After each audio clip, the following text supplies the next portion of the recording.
Welcome to the National Gallery. I'm Molly Donovan, Associate Curator of Modern Art. You're here for the annual Diamonstein Spielvogel Lecture. It's a forum for distinguished artists to discuss their work in depth. And the program is made possible through a generous gift of Dr. Barbara-Lee Diamonstein Spielvogel and Ambassador Carl Spielvogel, to whom we are grateful for their generosity. Today, we have artist Leo Villarreal.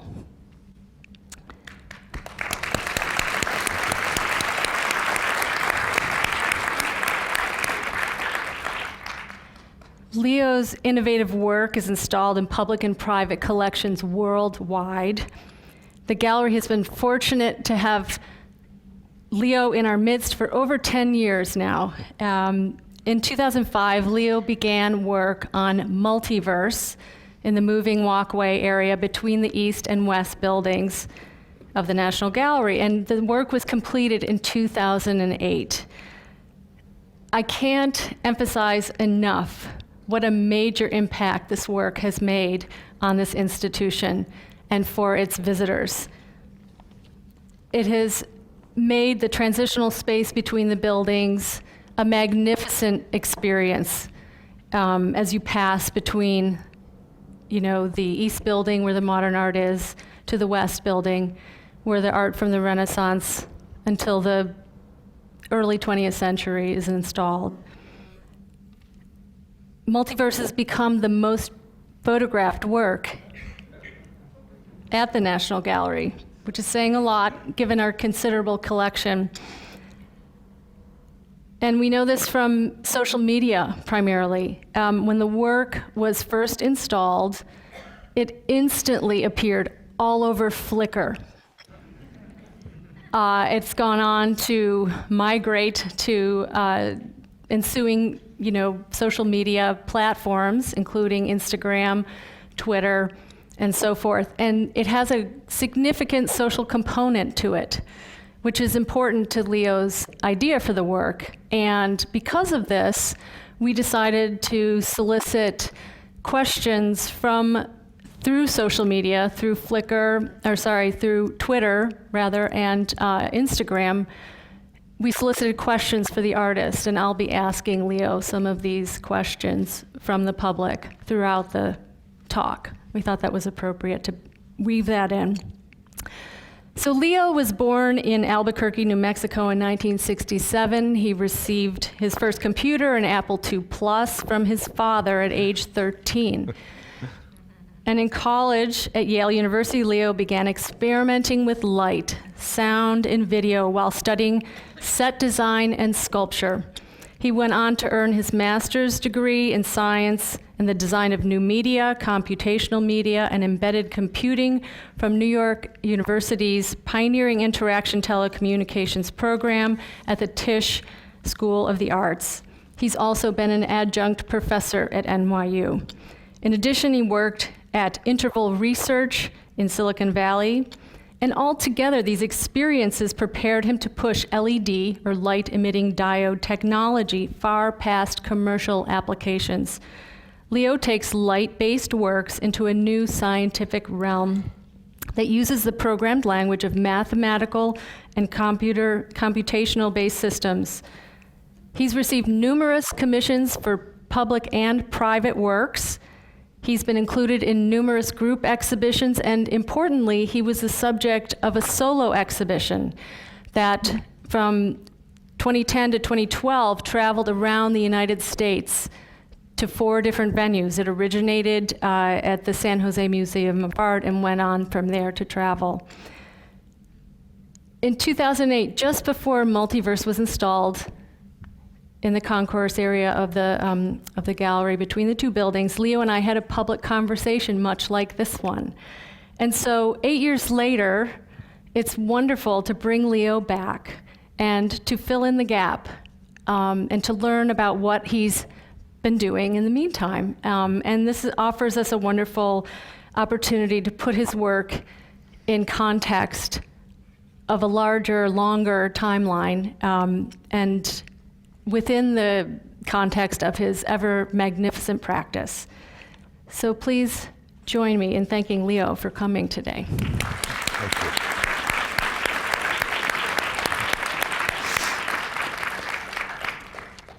Leo has far better computer skills than me, so far be it me to propose a PowerPoint to him. So he is going to present his imagery and his videos of his work, and we're just going to have. I'm going to try and let him take it from here, essentially, and I'll pipe in once in a while with a question.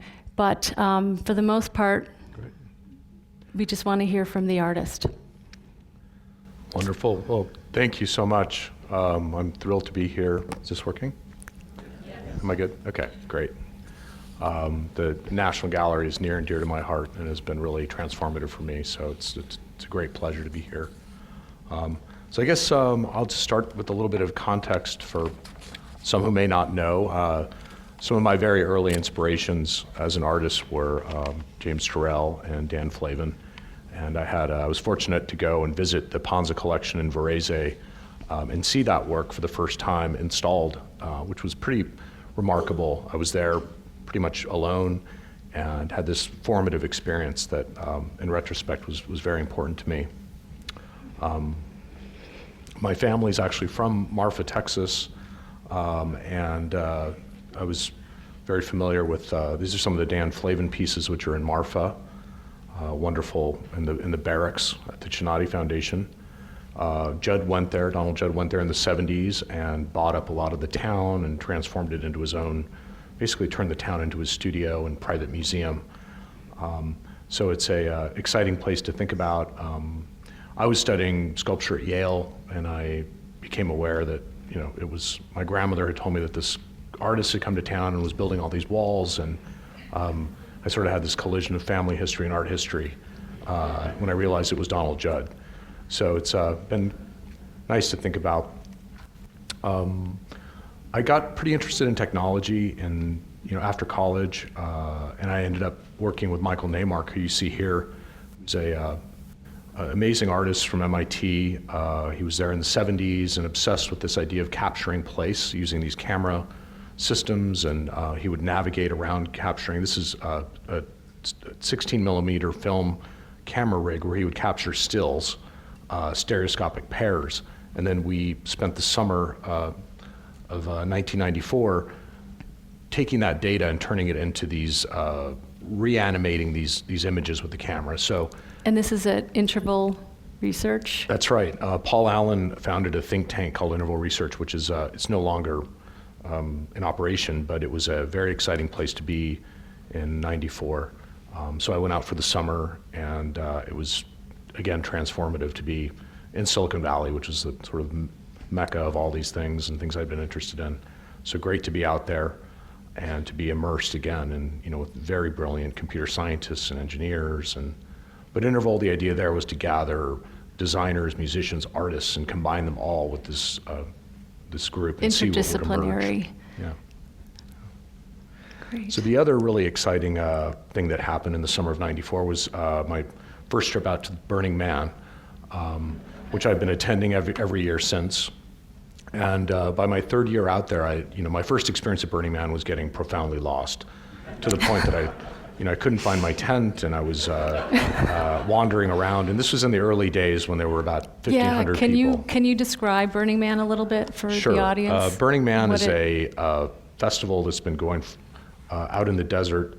It started in San Francisco, and an artist named Larry Harvey created the Burning Man sculpture, which is a very abstract figure of a man.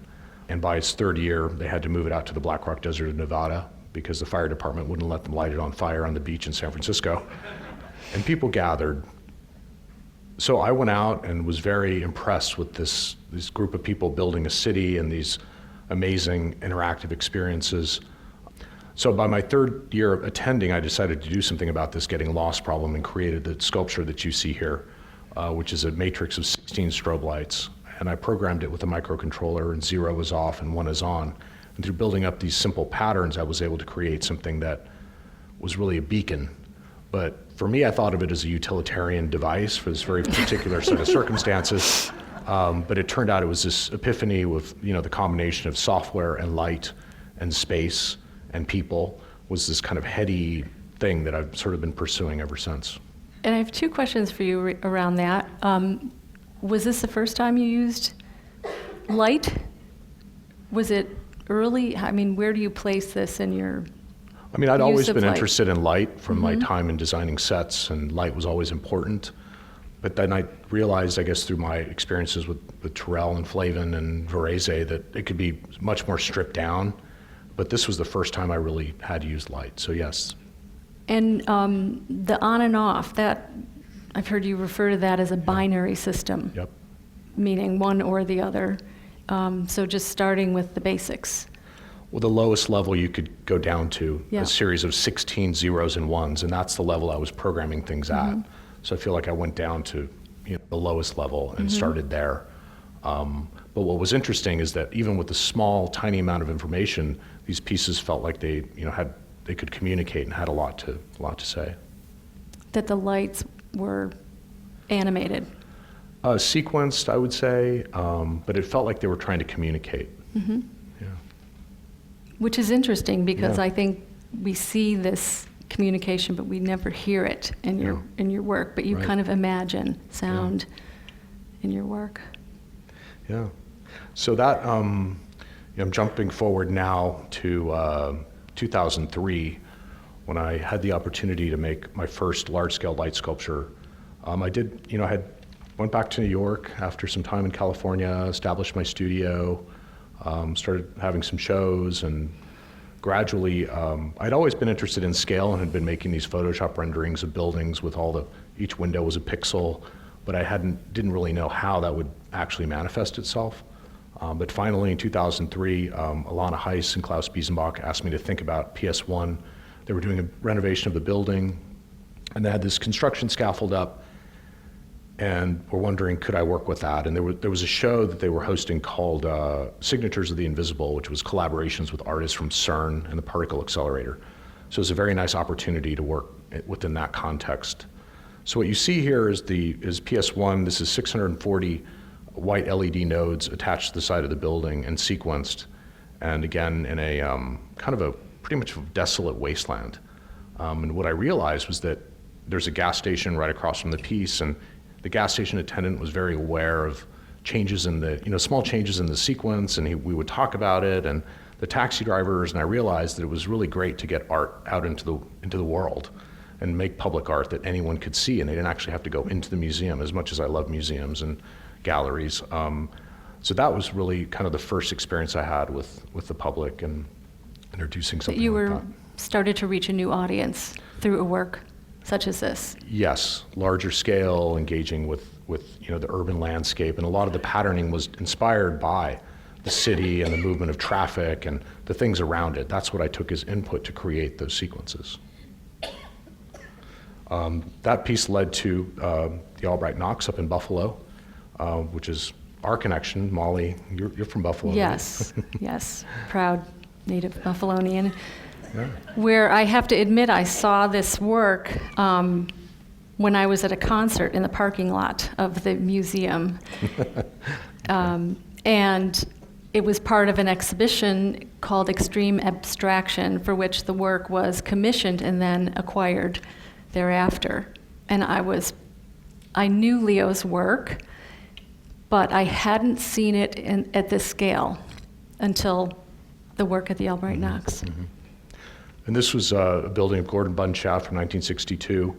What's interesting to me is you can actually see the reflection of the original building, which is probably about 100 years old, and then Bunshaft, which is 50 years old, and then my piece, which is very new and contemporary. But each piece is working in conjunction with its own language, but working harmoniously. And I was very concerned with this as a piece of architecture. I mean, the scaffold at PS1 was one thing, sort of a scaffold, but this is a real piece of architecture, and I didn't want to mess with it. So we tried to integrate the piece in as elegant a fashion as possible.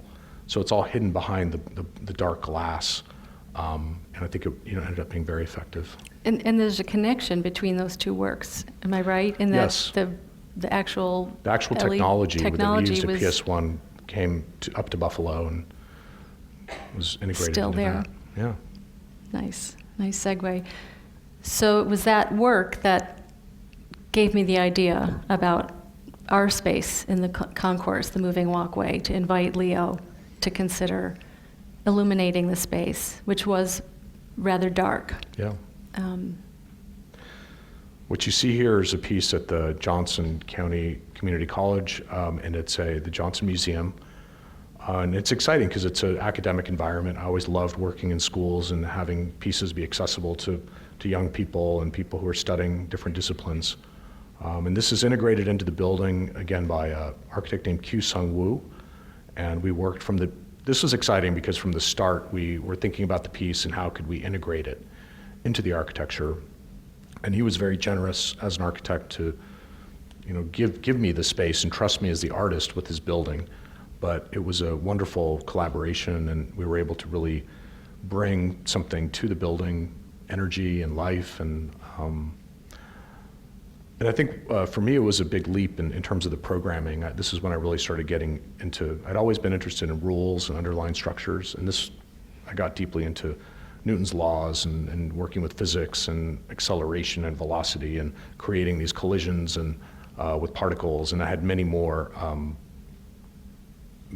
points than I'd had before. It's a lot more than 16 lights here. Right, so the development of your work from, say, the Albright Knox, where it's this hypnotic effect of trailing lights, in a way more related to your early interest in John Conway's Game of Life, the layering of different principles and scientific theories starts to take shape.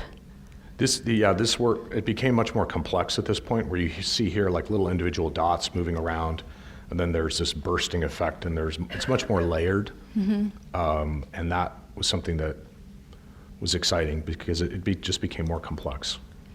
And I'm wondering about also this jump to more nuanced systems and more gradations of light. How you get from the binary to the gray matter. Exactly. And the kind of, the in-between. Yeah, each of the lights that I'm using in these monochrome works they have 255 levels of brightness. So there's a lot of range. It's not just 0 or 1. And that gave me a lot of opportunity to work with grayscale and all these, more subtle gradations. Yeah. This is a piece at the Brooklyn Academy of Music, which again started out as I think a 3 or 4 month installation. And these are 12-foot diameter circles with thousands of LEDs each. And I was struggling with how to sequence them. I didn't quite know. And then started thinking about this idea of music and orchestration. And so each circle has its own sequence, but they have slight offsets and variations. They're not completely disconnected from one another, because that wouldn't feel harmonious. But again, thinking about this idea of synesthesia and remapping the senses made its way into this work, which was very appropriate for BAM. It's gorgeous. And of course, Leo's work was in the visual music exhibition at the Hirshhorn. So the idea of visual music people have always picked up his work in regard to that. Understood the orchestration involved, the instructions involved in coding relate in some way to scoring music. On that note, I have a question for you. Jonathan P., did you learn to code, or do you hire professional coders for the execution? Would you recommend learning to code? I would definitely recommend learning to code. I think it's great. And For anyone? For anyone. I think it's like learning to write. It's a language, and I think it's very, very important. And more of that is happening with kids in schools, and I think it's fundamental. My programming skills are fairly limited. I did program those early pieces with, in BASIC, and I have some experience with it, but I pretty quickly realized that I needed to find help. So I found some amazing programmers that have helped me along the way to create the sequencer software.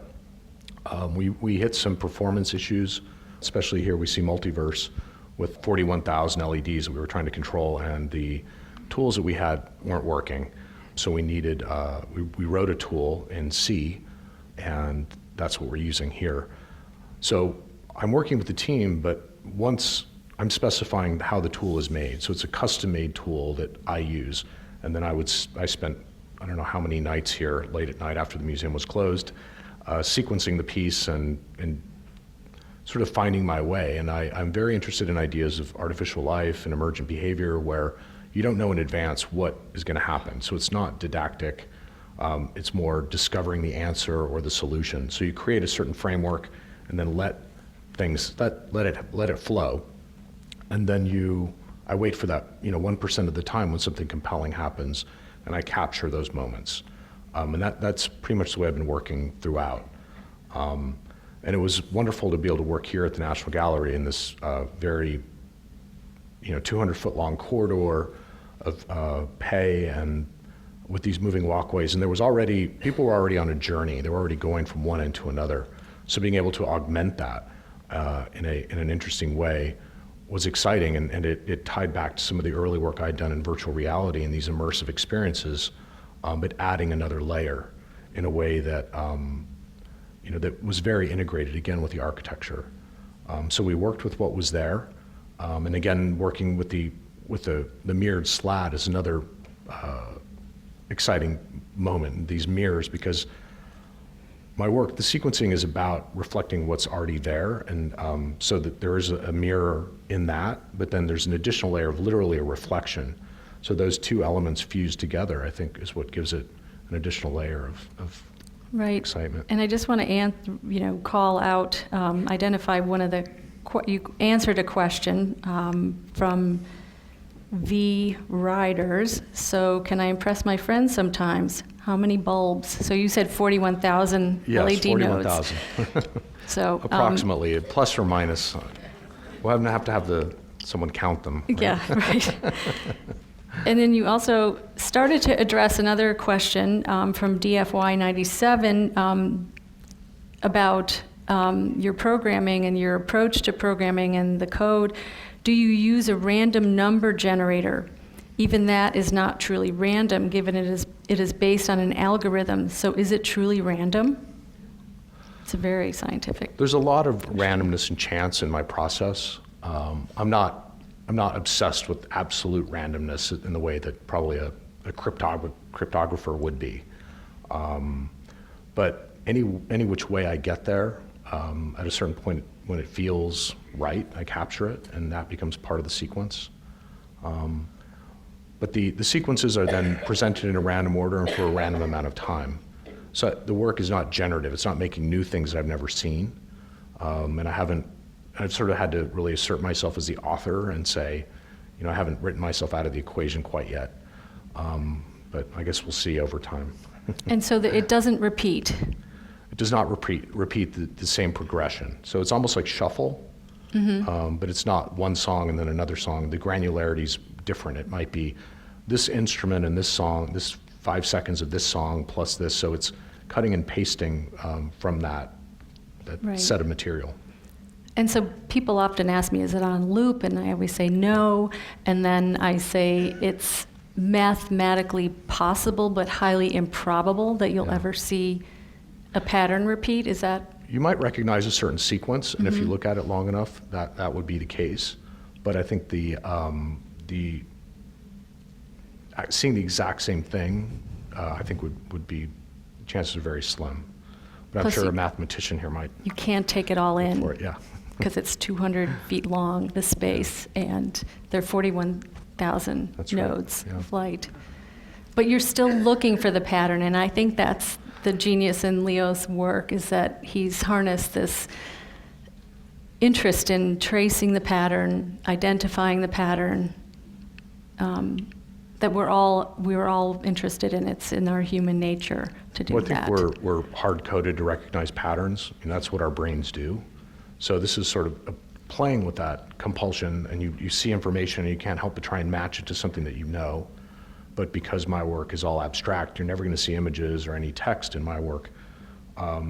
it's not going to add up to that, but somehow there is enough information that it is pleasurable and you want to continue to look at it. And before you know it, you're involved in a relationship with it and it's kind of sucked you in. And light is a very seductive material, and we can't help but look at it. And I think it accesses some deep place in us that's not verbal. I'm sorry? Well, we're looking at the piece up at Cornell at the Johnson Museum, which is another IMP building. And this is a piece called Cosmos from 2012. And it was a really a pretty radical building for an Ivy League campus, and it's way up on the hill in Ithaca. But it's really exciting because it's right next to the computer science department and the art department, and there's all these things there. And again, it's a building that a lot of people don't really look at, but through the installation of this work, it's really changed the way people use the building, see the building, and it's done again in a respectful way. We had, it's a landmark building, so we had to be very careful about how we put bolts in it, and but I think it really adds something to it. And I spent a lot of time looking, in Ithaca and looking at the gorges and the rivers and there's a lot of geographical elements that work their way into this, and certainly Carl Sagan's time there was something that was interesting to me, and so it was again something that really exciting and transformative to be able to participate in. And another, roof-like, ceiling-like application of your work. This is a piece called Cylinder, which I showed in 2011. I guess I was thinking about the National Gallery in a way, and multiverse, and ways of taking that experience and creating something in a gallery. But again, I think the shift that's happened in my work is it's become more volumetric and more dimensional. So instead of just being X and Y, it's now activating the Z-axis and making these volumetric displays. So these are thousands and thousands of white LED lights embedded in mirrored stainless steel rods, and they hang from the ceiling, and they hover just above the ground. And it's optically, the shadows that it creates are, it's all these other layers of things that I couldn't have planned or couldn't have intended, which are built in there. Again, it's using the mirror, which takes all these thousands of points of light and reflects them again. And it's very ephemeral and almost transparent, but somehow it's there. So it is doing lots of interesting things in my mind. And when you look, the lights sort of come down, and there's a lot of physics and a lot of movement to it. And as you look up, the top of the piece is mirrored as well. So you see this kind of connection to the infinite. So it's, but this is, I've been working on several other pieces. There's a piece at the Renwick Gallery, which you all can see here in Washington, which is a related piece. Called Volume. Yes, it's called Volume. This whole series, so some pieces are rectangular, other pieces are radial, but they're, again, primary forms, and I've always been interested in geometry and Yeah, we actually have a great question relating to this work and the work at the Renwick from John Gordy. How have your patterns evolved as you move from flat planes to space in volume? Yeah. So. Well, our software knows about the three-dimensionality of the matrix and the array. So there can be these pieces that have dimension, and so they actually respond to the volume in the software. So that part has been something we've had to develop, but is very potent. Yeah. Let's see, jump forward here. This is a piece in the subway station, the Bleecker Street station in New York. It's the first piece of digital art that the MTA has commissioned. So it took them a long time to come around to, acquiring art you have to plug in. And but the circumstances down in the subway are pretty tough. I mean, this is hanging just overhead. People could actually reach up and touch it, similar to Multiverse. But people have really respected the piece, and it's really nice to have it be there in such a public location and literally embedded in the transit system. And again, it's an abstraction of these different elements moving across this matrix. Here it's a hexagonal array, and you have light moving through and different granularities. You have different hexagons, you have groups of hexagons, the tracing patterns, and but I think it somehow feels appropriate for being, within the system there. The hive, the network. Yeah.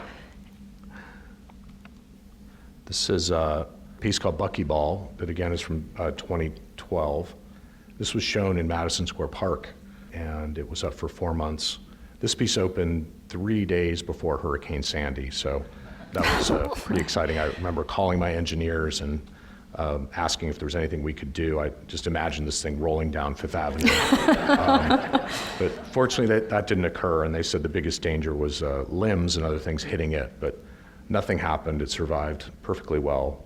But again, an example of a dimensional piece, and the Buckyball is a carbon-60 molecule. It was discovered by nanotechnologists at Rice in the 80s and named after Buckminster Fuller.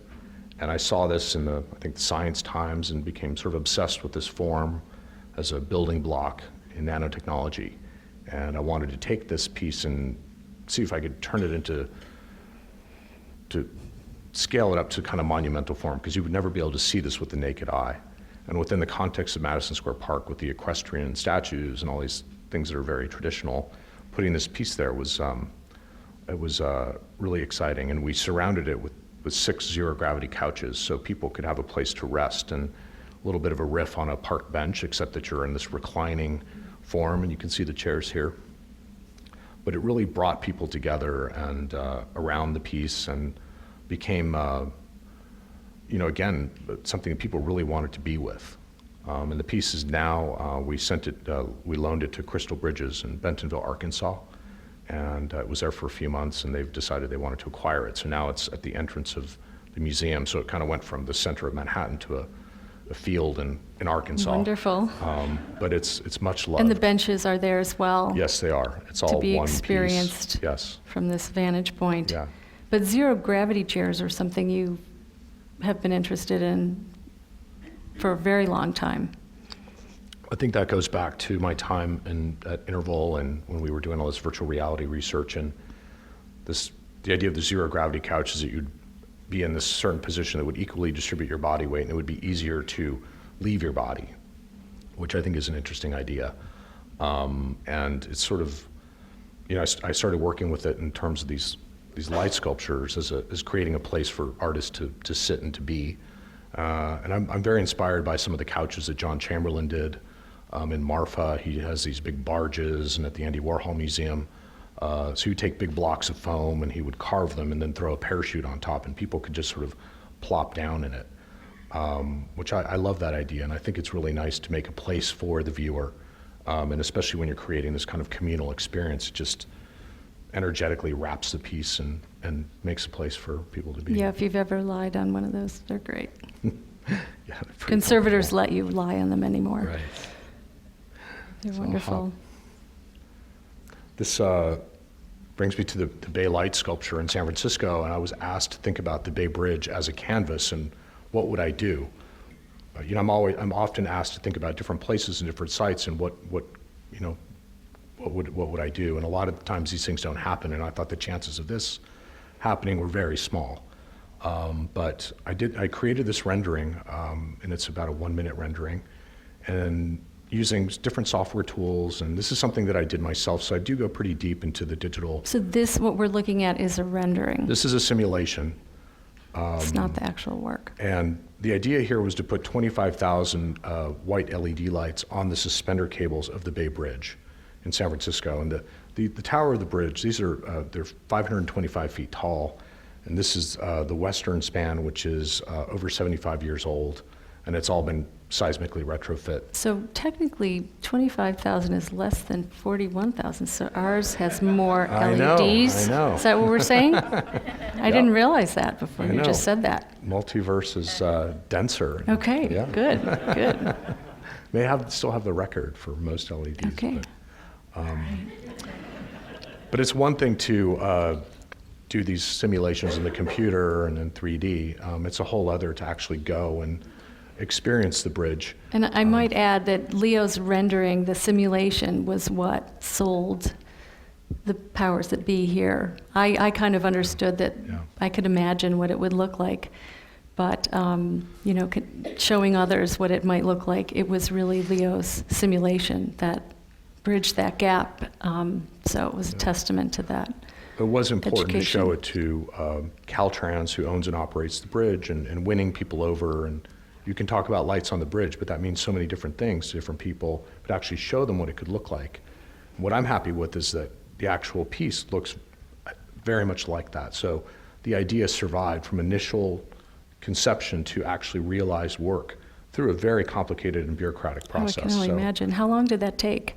It was 2.5 years from initial idea to completion. Okay. So here I am on the bridge. Ours took longer.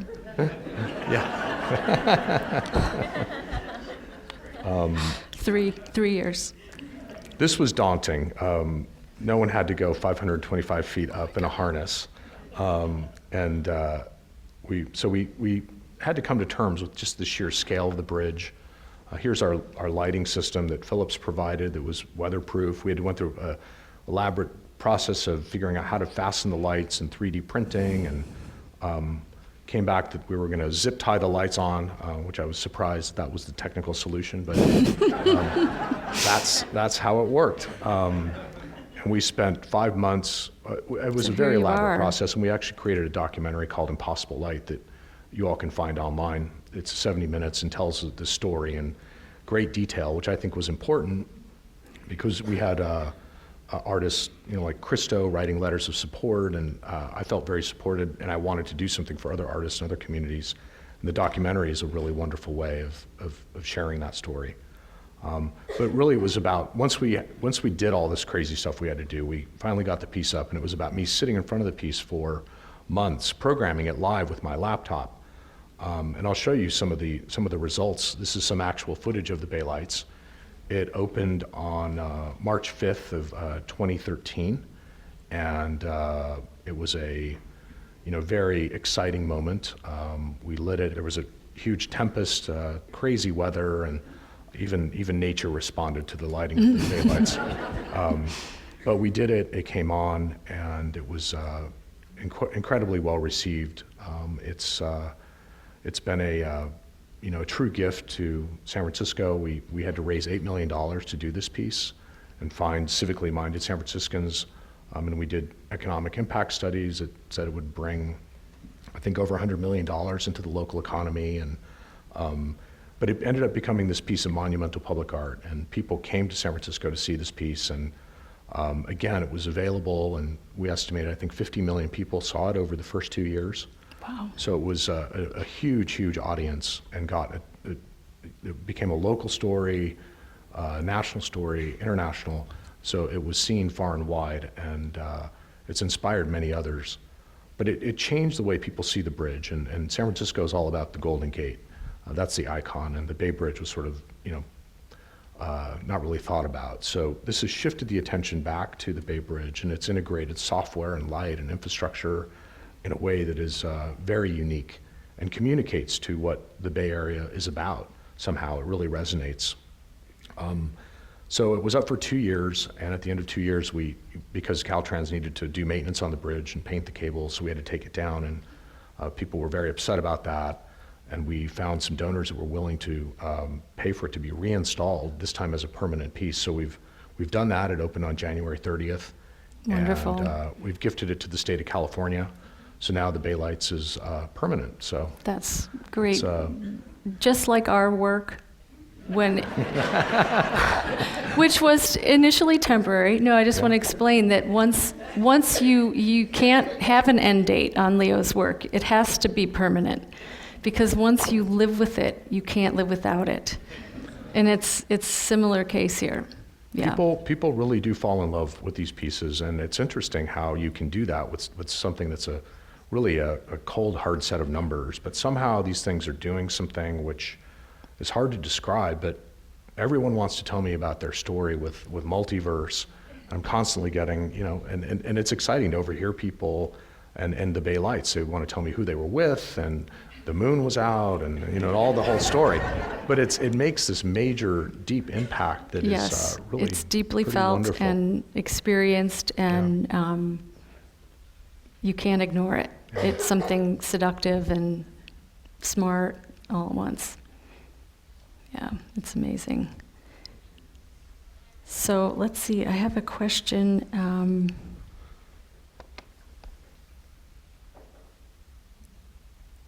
Okay, so maybe this relates in a way to the Bay Bridge work. How does the concept of multiverse with all its possibilities play out in the installation's utility as a walkway? So here's a bridge from west to east buildings.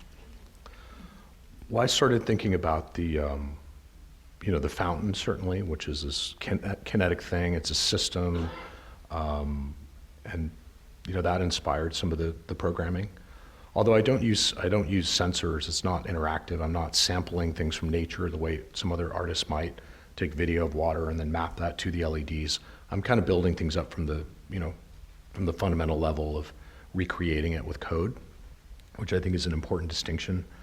And the site specificity is what's really important, tuning it, because there was a lot of concern when we were first proposing these 41,000 lights. And thank you, Molly. You shepherded this thing through very complex process. But it's something that you really have to win people over and show them, and it's a gradual process. But and I think that I'm using light in a way that is different than the way you see it in most contexts as an artist. So I'm taking this material, which is sort of a pop material that you'd see in Las Vegas or Times Square, but using it as an artist. And I think what's different about this than from a way you'd illuminate another bridge is the care with which the sequencing is done and the sense of restraint. Because, of course, the Bay lights could be color, but we decided it's going to be monochrome, just because to keep it out of the realm of all the way these other bridges have been done. And it keeps it more focused on the sequencing and working with the grayscale and the monochromatic.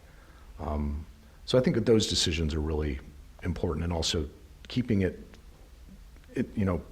within the realm of abstraction, because imagery and all these things are, they're great for other work, but I think once you see them, it sort of loses its mystery, and these pieces seem to hold on to that mystery, and you can want to kind of keep looking at them, and you can have lots of experiences that are pretty open-ended.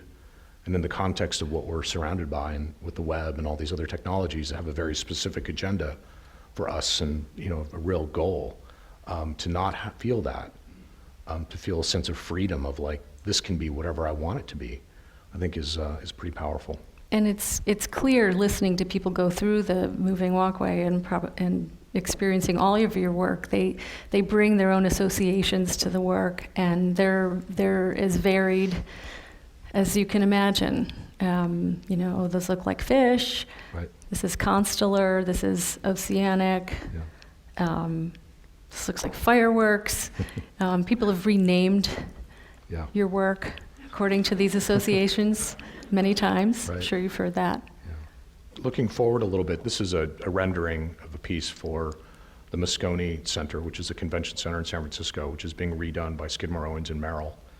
This is a bridge over Howard Street, and it was interesting to think about another bridge in San Francisco, but this one much smaller, a few hundred feet. And it's a hanging volumetric piece, but using color. So you'll be able to experience it as you walk through the space, but then also from outside. And it's interesting what's happening with the opening of SF MoMA, and which is just one block away from the site, and the transformation of San Francisco. But again, thinking about this elemental and cloud-like piece is where this has been, that's the idea. And this should open in the next, I think, 2 years. It looks right directly above people's heds. Is it that close? Well, we've been struggling with that. We keep, the height keeps getting higher and higher, so the piece keeps getting reduced.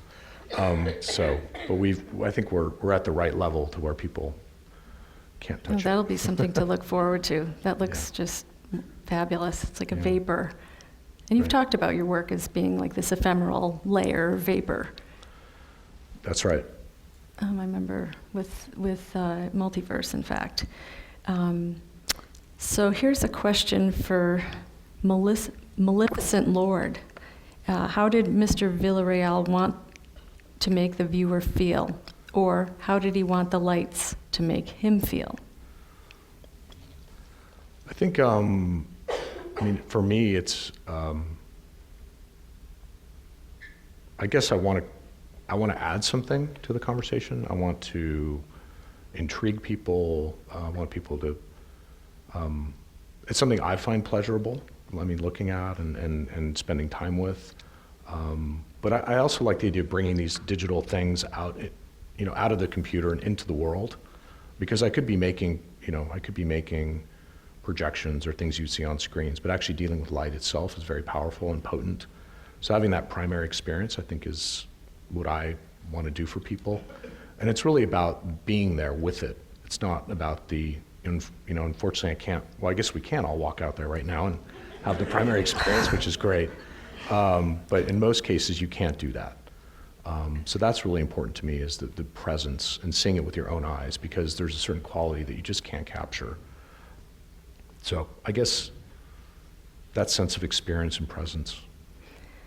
Leads to another question for one of our docents.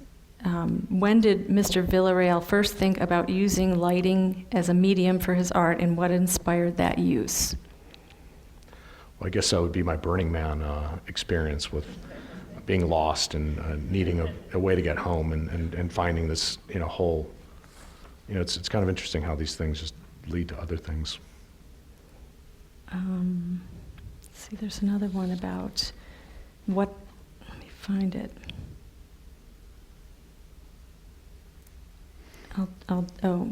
This is from Succulents in Nova. Okay. What in his childhood inspired his fascination with light, sound, and video?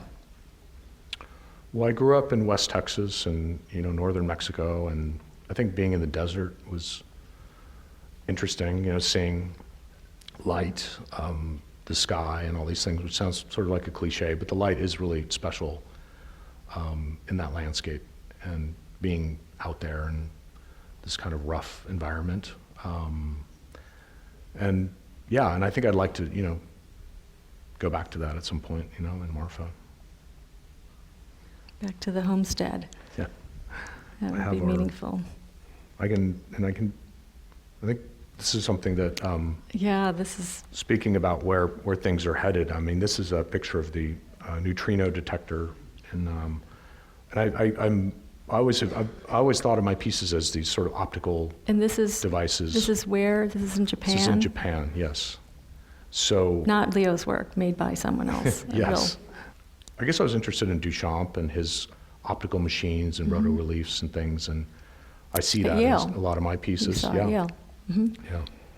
I keep thinking about immersive experiences. I love the idea of this boat floating around in here, and these detectors, and I have another little video that this is something that I have a buckyball piece that's installed in San Francisco at the Exploratorium, and it's there for at least a year, and it's installed on a pier, and below the pier is an opening, and you can actually see the water, and water kind of rushes in and out, and so there's this whole cycle to it, and you just don't know if it's going to be very turbulent or calm or what's going to happen with it.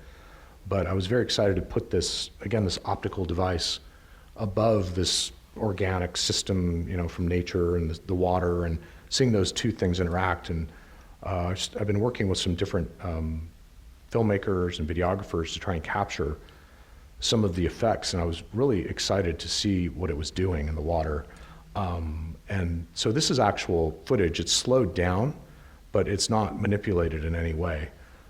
So it's a very interesting thing to be seeing down below the piece, especially in San Francisco. This is my gift to all the hippies out there. I was going to say, it's very trippy. And, it's gorgeous and trippy.